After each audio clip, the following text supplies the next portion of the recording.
Guys, how you doing? Another week at Come Dine With Me? No, it's the wrong show. Dine at Home. So another week of Dine at Home. It's been a long week, that's why I'm so tired. Again, first of all, thank you to every single one of you who purchased a box. It is another bumper sellout this week, which I'm absolutely delighted about, guys, so thank you so much. Belting menu as well. I've got loads of friends and family this week, so thank you for booking. I really hope you enjoy it. Please book again, and we can carry this Dine at Home series continuing. So, okay, so on to the menu. Again, as always, guys, your bread course is first. We just have one bread this week. This is one singular one. Obviously, yours at home would be a sharer. This is just an extra one. So again, onto your tray and then straight into your oven, 180 degrees for 4 to 5 minutes. Just make sure basically this it's nice and warm in the middle, because obviously with the currying and the carrying over to your house, you can sometimes fill up on the outside, so the heat will soften it and give it lovely softness inside as well. So we'll skip that one now. Obviously you know how to do the bread by now. Make sure your butter is out as always for the bread. For your first course, we have a beef fritter, sort of pulled corned beef sort of fritter. This is your watercress. You have your homemade brown sauce, your caramelised Granny Smith apple, and also a little bit of radish as well. I have put on the tips, a little tip as your starter. I would also make, if you have a little salad dressing that's in the fridge that's already made up, or you can make one up very simple. I just made a quick pork salad dressing. It just cuts through some of the richness. The beef's quite rich, and equally the apples are obviously quite sweet as well, so it's not too much acidity other than the pickled radish, so again just utilise that. So as you'll see, beef fritter will be inside your obviously your takeaway box. You can actually reheat it on there if you'd like to. I'd recommend to put it onto a greaseproof piece of paper, or again a non-stick tray, and that goes into 4 to 5 minutes, and it gets pulled out, and then we'll heat up our apples for another 2 to 3 minutes after that as well. So I'll just pop that into the oven, and you can join us after the 5 minutes. You can join us for plating.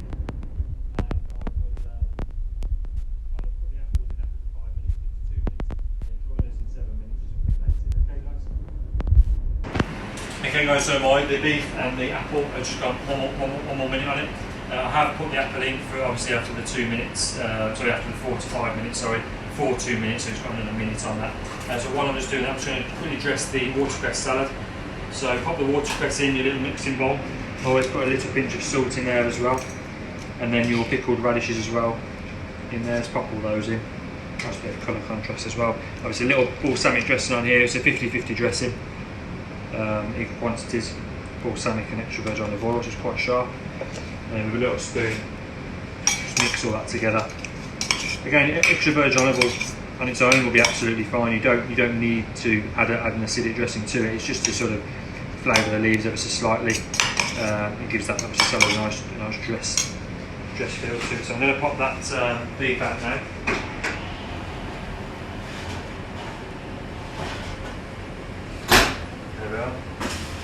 So you can see my apples just nicely warmed through, and obviously so is my beef croquette. It will be quite soft, obviously in the centre, almost flimsy, so just please do be careful with that. And we have drained all the fat off, so there's not any fat on it at all, any excess oil should I say. This is obviously how I would plate it. Again guys, as always, you can plate it how you would like. A couple of those leaves around off there. So there's a couple of those radishes for colour. And then finally the brown sauce with a fruity sort of ketchup.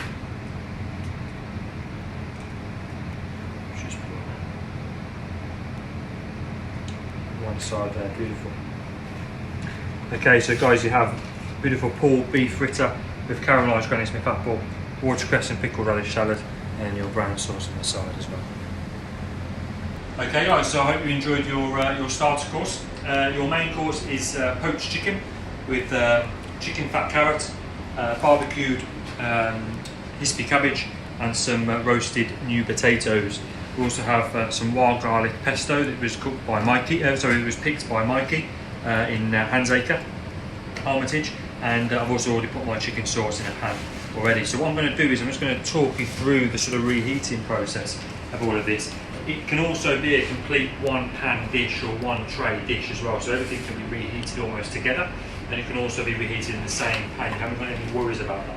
So with your bag, just rip your bag open. Obviously, for the majority of people who are sharing, will have obviously 2 in a bag. Some of the butter that's in there will obviously stick to the chicken. Don't worry about that at all. Just make sure your pan is on the heat already, to a medium to high heat, and we can pretty much just put that skin side down in straight away. I'll get around to doing that in a second.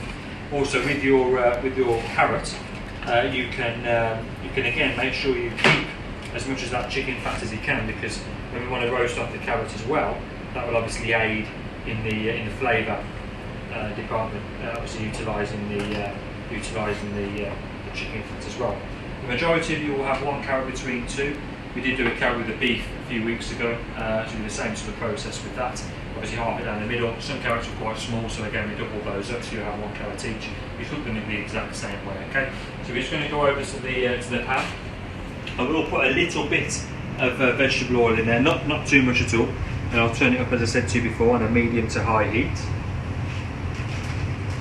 I'll get my chicken straight out of the packet. This is already cooked, guys, so literally just reheating it through. It has been poached obviously at a lower temperature. So obviously skin side that we've seasoned already for you. Pop that down, that's the sort of sound that you want. Any thyme or garlic that's attached to the chicken, try and keep the thyme back in the bag for a later use, simply because you don't want it to burn. It's as simple as that. What you're looking for, very similar to the duck last weekend. And previous dishes that we've sort of roasted in the pan. You're just looking for that even colorization on the breast, on the skin itself in there. And don't be worried about how hot your pan is. That butter's starting to melt off it as well, which will again aid the colorization into it as well. While that is colouring, we can add our carrots. Now these have been seasoned as well, but again you can add a little bit more seasoning to them if you wish. I would recommend to leave them because they are nicely seasoned already. Pop those skin side down. This time I'll just pop my sauce on the heat as well. It's already in the pan. Obviously, because they're meat sauces, as I always say to you every single week, make sure you do re-boil them. It is good to do so. Just check on the chicken. Okay, so that's the chicken breast skin size. That's probably got another minute on it. That's the sort of colorization that we want in there. And again, same with the carrots. The carrots are nicely starting to colour as well, so everything's starting to sort of come together now, which is great. Really quickly as well. It didn't take long. Didn't take long at all.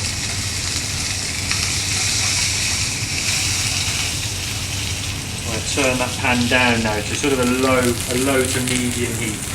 The heat's in the pan now, so I don't really want to heat the pan anymore.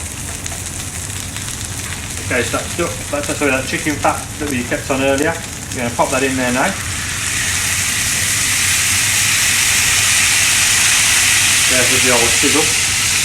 And same, any essentially the juice and thyme and butter that went in with the chicken, we're going to pop that in there as well now. Nice and sizzling. Make sure that now it's all down. And we'll flip the carrot over. Beautiful colour on that one. Beautiful colour on that one. And there should be a lovely colour on the chicken breast as well. Beautiful. So that's the sort of colorization you're looking for. I'm just going to Monty that now. Because it's literally taking all that buttery chicken fat, colouring on both of those. Flipping that back over. And then popping my cabbage in the same pan.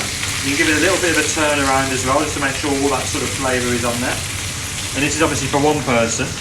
You can also put the potatoes in there as well.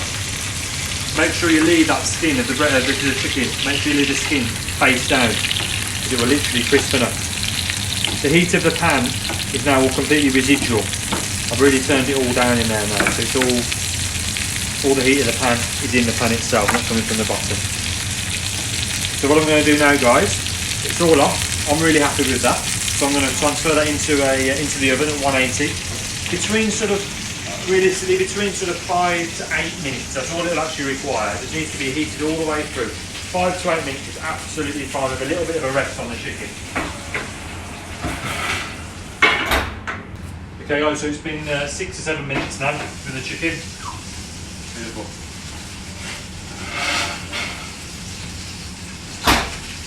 Okay, it's very hot, so please obviously do be careful when you do get your pan out. I didn't forget to say you don't have to do it in the same cooking pan.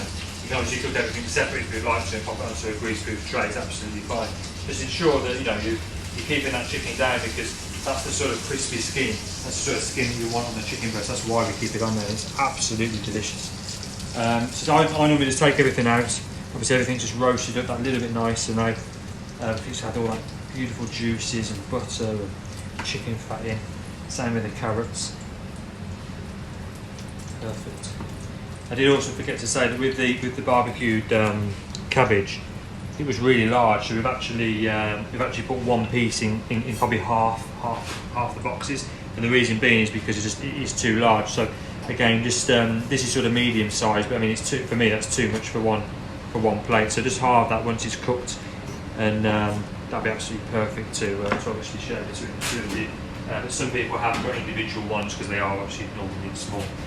Okay, so with your this is obviously one portion, so I'll just use half the wild garlic pesto. Just thought it'd be a really nice addition to the dish to just toss your Jersey Royals actually just through some wild garlic pesto actually. I've just got a little mixing bowl.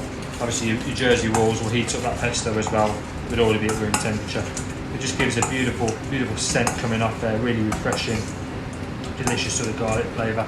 So mix them through there. Obviously a little bit goes a long way, so don't be too overzealous with using the wild garlic, because it is really strong. It's coming to the end of the season, which means it is actually quite strong as well. So on for plating then, guys. Obviously with the chicken, I would just rest it for like a minute or two. So by the time you've sort of put everything out, you've got your plates out, you've warmed your sauce up, etc., it should be ready to sort of carve.